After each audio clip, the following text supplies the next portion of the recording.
আপনারা দেখছেন একুশে টেলিভিশন।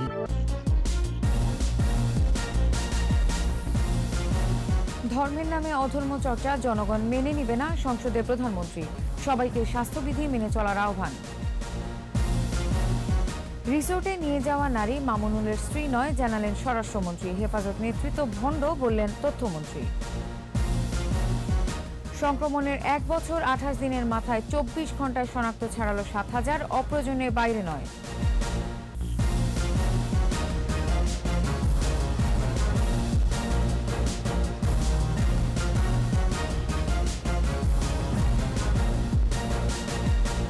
শুনছিলেন ফার্স্ট সিকিউরিটি ইসলাম ব্যাংক লিমিটেড সংবাদ শিরোনাম। আমন্ত্রণ জানাচ্ছি রাতের 21 সংবাদে। আপনাদের সাথে আছি আমি নার্গিস মজিদ লিমা। দর্শক, 21 টেলিভিশনের সংবাদ একই সাথে সরাসরি দেখতে পাবেন আমাদের ফেসবুক পেজ www.facebook.com/2124 অনলাইনে।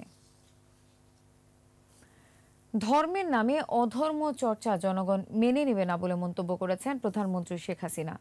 স্বাধীনতার সুবর্ণ জয়ন্তীর অনুষ্ঠান ঘিরে হেফাজতের তাণ্ডব এবং সহিংসতায় বিএনপি জামাতের মদদ আছে বলেও উল্লেখ করেন প্রধানমন্ত্রী। সংসদের দ্বাদশ অধিবেশনের সমাপনী বক্তব্যে করোনার দ্বিতীয় ঢেউ সামলাতে সবাইকে স্বাস্থ্য সুরক্ষা বিধি মেনে চলার আহ্বান জানান সংসদ নেতা। রিপোর্টে আরও জানাচ্ছেন আকবর হোসেন সুমন। একাদশ জাতীয় সংসদের দ্বাদশ অধিবেশনের তৃতীয় কার্যদিবসে সমাপনী বক্তব্য রাখেন সংসদ নেতা প্রধানমন্ত্রী শেখ হাসিনা। স্বাধীনতার সুবর্ণ জয়ন্তীতে 26 থেকে 31 মার্চ পর্যন্ত দেশব্যাপী হেফাজতি তাণ্ডব ও সহিংসতায় বিএনপি জামাত জোটের সমর্থনের সমালোচনা করেন প্রধানমন্ত্রী। যখন আমরা স্বাধীনতার সুবর্ণ জয়ন্তী পালন করি তখন শুরু করলো হেফাজতের তাণ্ডব। এই হেফাজত তো একা না, হেফাজতের সাথে তো জামাত বিএনপিও জড়িত। আগুন নিয়ে খেলছে তারা। এক ঘরে আগুন লাগলে তো সেই আগুন অন্য ঘরেও চলে যেতে পারে, সেটা কি তাদের হিসাবে নেই? আজকে রেল স্টেশন থেকে শুরু করে ভূমি অফিস থেকে শুরু করে ডিসি অফিস থেকে সব জায়গায় যে আগুন দিয়ে বেড়াচ্ছে, তাদের মাদ্রাসা, তাদের বাড়িঘর, সেগুলিও যদি আগুন লাগে তখন তারা কি করবে? ধর্মের নামে অধর্ম কিংবা পবিত্রতার কথা বলে অপবিত্র কার্যকলাপের জবাব জনগণই দেবে বলে উল্লেখ করেন সরকার প্রধান। এরা একদিকে ইসলামের নাম, ধর্মের নাম, এত কিছু পবিত্রতার নাম, এত কিছু বলে যত অপবিত্র কাজ করে আজকে ধরা পড়ে সোনারগাঁয়ে একটা রিসোর্টে। যারা ইসলাম ধর্মে বিশ্বাস করে এরকম মিথ্যা কথা তা বলতে পারে, অসত্য কথা বলতে পারে? তা তো বলতে পারে না। তাহলে এরা কি ধর্ম পালন করে, মানুষকে কি ধর্ম শিখাবে? তাই হেফাজতে যারা সদস্য তাদেরকেও আমি অনুরোধ করি যে তারাও একটু বুঝে দেখুন যে কোন নেতৃত্ব তাদের। হেফাজত নেতাদের বিনোদনের অর্থের উৎস সম্পর্কেও প্রশ্ন তোলেন প্রধানমন্ত্রী। পবিত্র ধর্মকে এরা কলুষিত করে দিচ্ছে, এরা ধর্মের নামে ব্যবসা শুরু করেছে এবং এত অর্থ কোথা থেকে আসে এই বিনোদনের, সেটাও একটা প্রশ্ন। কাজে এটা দেশবাসী বিচার করবে আর আইন তার আপন গতিতে চলবে। করোনা সংক্রমণ রোধে সবাইকে স্বাস্থ্য সুরক্ষা বিধি মানার পরামর্শ দেন প্রধানমন্ত্রী শেখ হাসিনা। আজকে আবার দেখা যাচ্ছে করোনার দ্বিতীয় ঢেউ।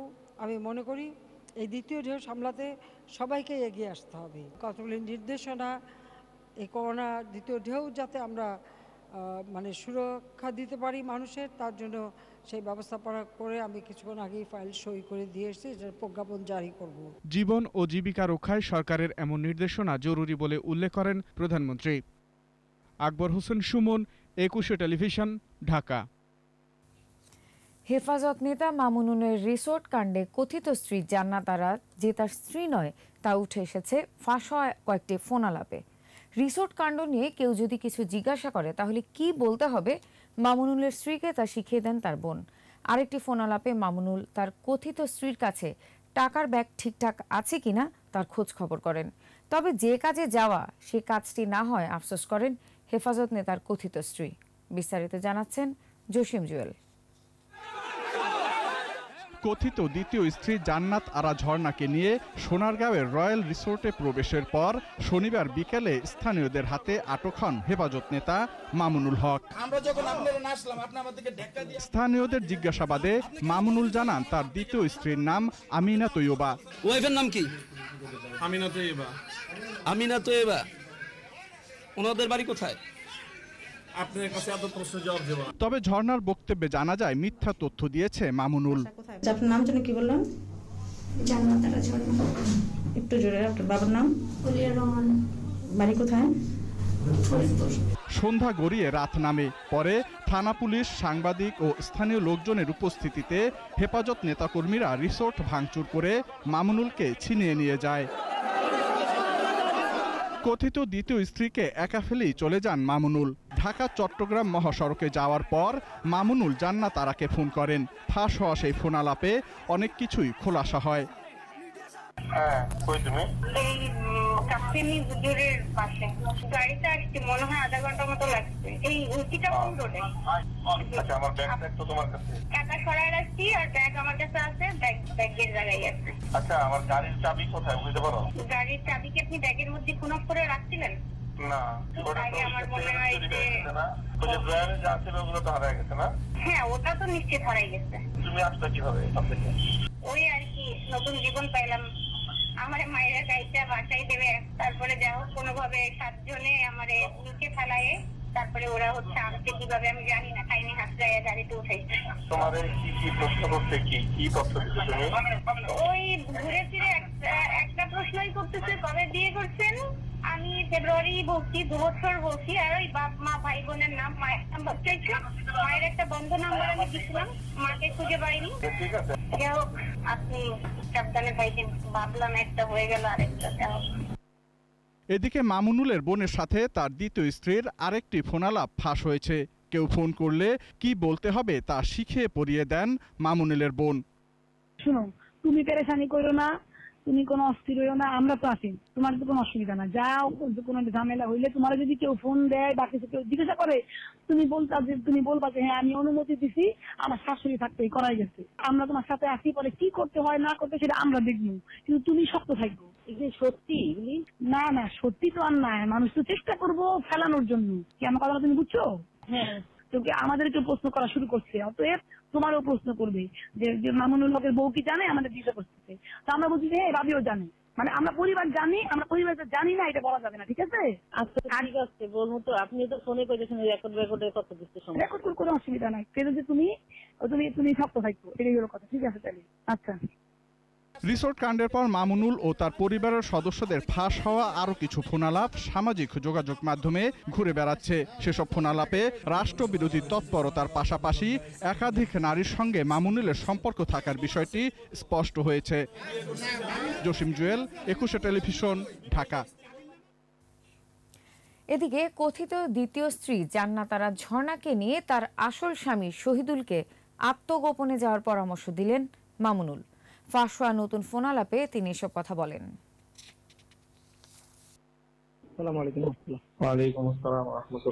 আমার ড্রাইভার এখনো আসে নাই, তো সোনারগাঁয়ে ওখানে জ্যামে পড়ছে, ওখান থেকে আসতেছে বলছে।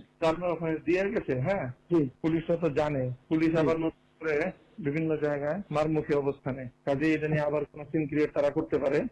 আপনি তাকে নিয়ে কোনোভাবে বিবৃতিতে একটু সরে পড়েন, ওখান থেকে আপনার বাসার থেকে সরে, প্রয়োজন ওনাকে সিএনজিতে উঠে দিয়ে দেন। আপনি লোকজন সাথে নিয়েন না, বুঝছেন? আচ্ছা, কারণ ওখানে যদি আবার পুলিশ আসে আপনার ঘরে, আপনার বাড়িতে, বড় সমস্যা পড়ে যায়। এদিকে রিসোর্টে নিয়ে যাওয়া নারী মামুনুলের স্ত্রী নন উল্লেখ করে স্বরাষ্ট্রমন্ত্রী আসাদুজ্জামান খান কামাল বলেন, হেফাজত নেতার বিষয়ে আরও ঘটনা জানানো হবে। সোনারগাঁ উপজেলার একটা প্রাইভেট রিসোর্টে আমরা দেখলাম হেফাজতের একজন কেন্দ্রীয় নেতা মামুনুল হক, তিনি একজন মহিলাকে নিয়ে সেখানে অবস্থান করছিলেন। মাননীয় স্পিকার, সেগুলো টিভিতে সুন্দরভাবে তিনি মহিলাটা কে তিনি নিজের মুখেই তিনি স্বীকার করেছেন তিনি তার স্ত্রী নন। পরস্ত্রী সহ হেফাজত নেতা মামুনুল হকের আটক হবার ঘটনা প্রমাণ করে সংগঠনটির শীর্ষ নেতৃত্ব নষ্ট ও ভণ্ড।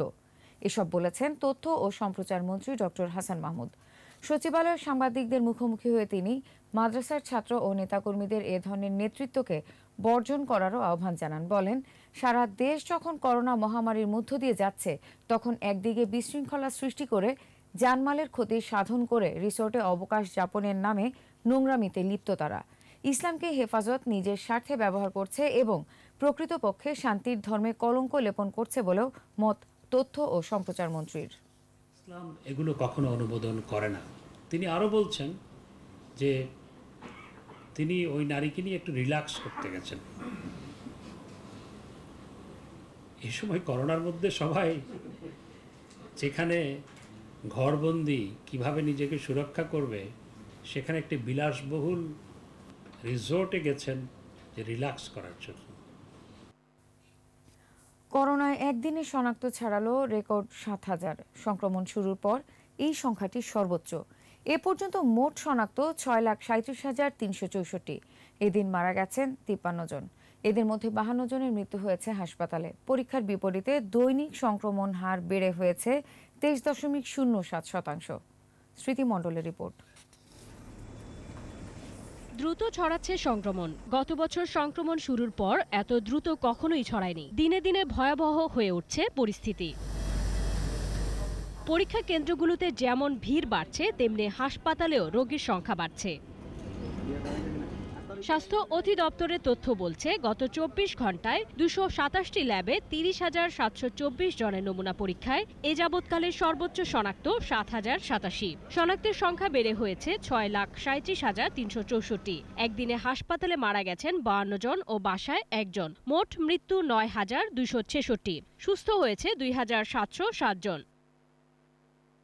পরীক্ষার বিপরীতে দৈনিক সংক্রমণ হার ২৩.০৭%। মৃত্যু হার বেড়ে ১.৪৫। কমেছে সুস্থতার হার ৮৬.৬৮%।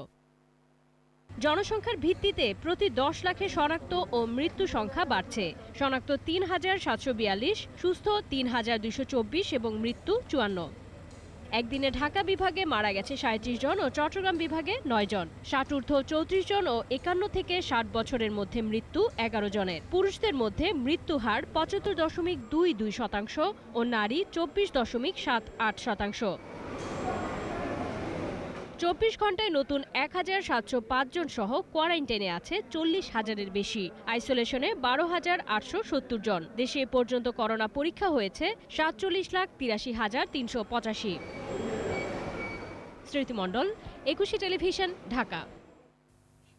নিচ্ছি প্রিমিয়ার ব্যাংক লিমিটেড সংবাদ বিরতি। নো মাস্ক নো সার্ভিস বিধি মেনে চলুন, সুস্থ থাকুন। যখন ফিরছি তখন অন্যান্য খবরের সঙ্গে আরও যা থাকবে। লকডাউনে খোলা থাকবে একুশে গ্রন্থমেলা, চলবে দুপুর ১২টা থেকে বিকেল ৫টা।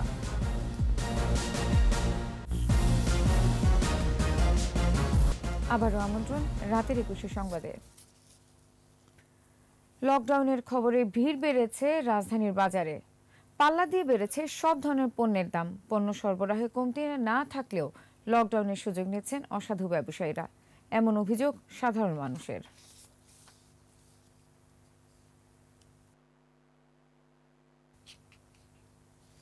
এবারের আয়োজন বিএসবি গ্লোবাল নেটওয়ার্ক বইমেলা প্রতিদিন।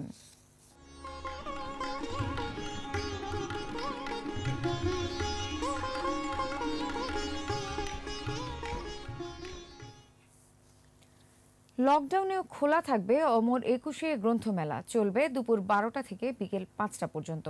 18তম দিনে গ্রন্থমেলায় লোক সমাগম খুব একটা ছিল না, বন্ধ ছিল বেশ কিছু স্টল। অনেকেই মেলার শেষ দিন মনে করে সংগ্রহ করেন পছন্দের বই। মফিউর রহমানের রিপোর্ট।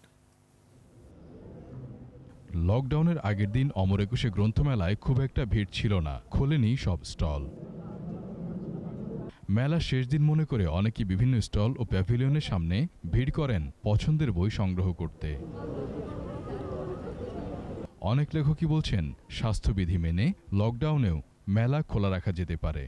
এখন আমার মনে হচ্ছে যে লকডাউন মানে তো আসলেই বন্ধ সবকিছু, তাহলে কারা আসবে মেলায়? পাঠকরা বলছেন মেলা খোলা রাখলে করোনা সংক্রমণের ঝুঁকি বাড়বে। লকডাউনের ভিতর মেলা চলুক, এটা আমি ওইভাবে সমর্থন করি না। লকডাউনের ভিতরে একসাথে সবার বের না হয় ভালো। এটা তো অবশ্যই একটা অসুবিধা যে গণপরিবহন নেই, কারণ একটা ব্যাপক সংখ্যক মানুষের তার ব্যক্তিগত গাড়ি বা অন্যান্য যানবাহন নেই। শিশুতোষ বই সংগ্রহে আসে শিশুরাও। ভরা দিয়ে এই সময় মেলা খোলা রাখা নিয়ে বিরক্ত স্টল মালিকরা। মানুষ কতটুকু আসবে, কারণ লকডাউনে আসতে পারবে কিনা, আবার অনেকে লকডাউনের জন্য অনেকে দেশেও চলে গেছে। লকডাউনের কারণে হচ্ছে গণপরিবহন যেগুলো আছে সেগুলো সীমিত হয়ে আসছে। আমরা মেলায় আসবো কিভাবে? হয়তো টুকটাক রিক্সা চলতে পারে। এদিন মেলায় ঘুরতে আসেন অনেক বিশিষ্টজনরা। বলেন, দেশের বইয়ের মান এখনো আন্তর্জাতিক মানে পৌঁছেনি। আন্তর্জাতিক মান অর্জন করতে হলে সম্পাদক মণ্ডলী ও লেখক সম্মানী নিশ্চিত করতে হবে। মানসম্মত বই প্রকাশ করতে হলে প্রকাশকদের একটি সম্পাদনা পর্ষদ থাকা দরকার এবং তারা লেখকদের জন্য রয়্যালটি দেওয়া দরকার। এগুলো নিয়ম মানা হয় না। গুলশান জোনের ডিসি সুদীপ কুমার চক্রবর্তীর কবিতার বই নিঃশব্দ নিনাদ এর মোড়ক উন্মোচন করা হয় অমর একুশে গ্রন্থমেলায়। এদিন মেলায় আসে নতুন ৪৮টি বই। মফিউর রহমান, একুশে টেলিভিশন, ঢাকা। নিচ্ছি প্রিমিয়ার ব্যাংক লিমিটেড সংবাদ বিরতি। নো মাস্ক নো সার্ভিস বিধি মেনে চলুন, সুস্থ থাকুন। যখন ফিরছি তখন অন্যান্য খবরের সঙ্গে আরো যা থাকবে।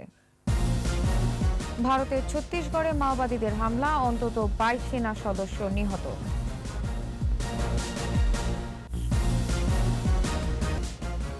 আবার আমন্ত্রণ রাতের ২১ সংবাদে। এবার প্রবাসের খবর।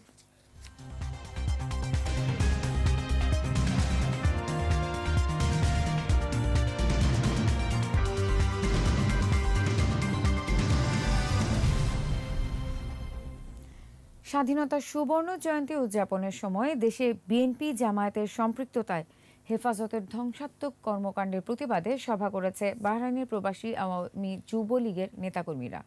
সভায় বক্তারা হরতালের নামে ব্রাহ্মণবাড়িয়া, হাটহাজারী সহ বিভিন্ন স্থানে ধ্বংসাত্মক কর্মকাণ্ডের নিন্দা জানান। জড়িতদের শাস্তি দাবি করেন তারা। এতে প্রধান অতিথি ছিলেন আওয়ামী লীগ বাহরাইন শাখার আহ্বায়ক মোহাম্মদ মঞ্জুর আহমেদ। প্রধান বক্তা আওয়ামী লীগের যুগ্ম আহ্বায়ক এম এ হাশেম। সভাপতিত্ব করেন যুবলীগ বাহরাইন শাখার সভাপতি মুজিবুর রহমান এবং সঞ্চালনায় ছিলেন যুগ্ম সাধারণ সম্পাদক শরীফুল ইসলাম। এছাড়া বিভিন্ন প্রবাসী সংগঠনের নেতাকর্মীরাও এতে উপস্থিত ছিলেন।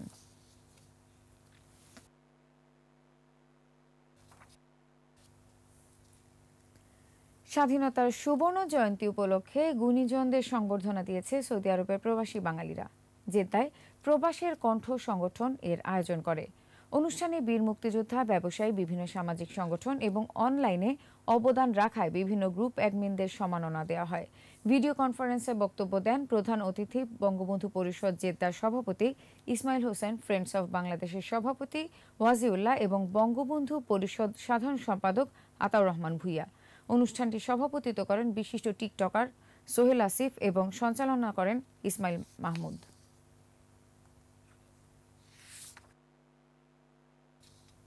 আর এরই সাথে শেষ করছি রাতের ২১ সংবাদ। যাবার আগে ফার্স্ট সিকিউরিটি ইসলাম ব্যাংক লিমিটেড সংবাদ শিরোনামগুলো জানিয়ে দেব আরও একবার।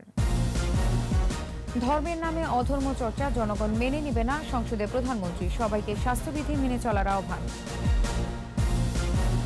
রিসোর্টে নিয়ে যাওয়া নারী মামুনুলের স্ত্রী নয়, জানালেন স্বরাষ্ট্রমন্ত্রী। হেফাজত নেতৃত্ব ভণ্ড, বললেন তথ্যমন্ত্রী।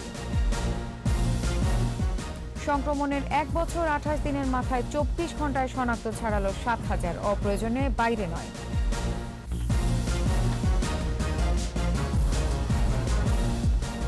সর্বশেষ খবর জানতে ডায়াল করুন 2021 নম্বরে আর ভিজিট করুন 21-tv.com ওয়েবসাইটে। এছাড়া ফেসবুকে লগ ইন করতে পারেন facebook.com/2124 অনলাইনে। ২১-এর খবর দেখুন, ২১-এর সাথেই থাকুন। স্বাস্থ্যবিধি মেনে চলুন, সুস্থ থাকুন।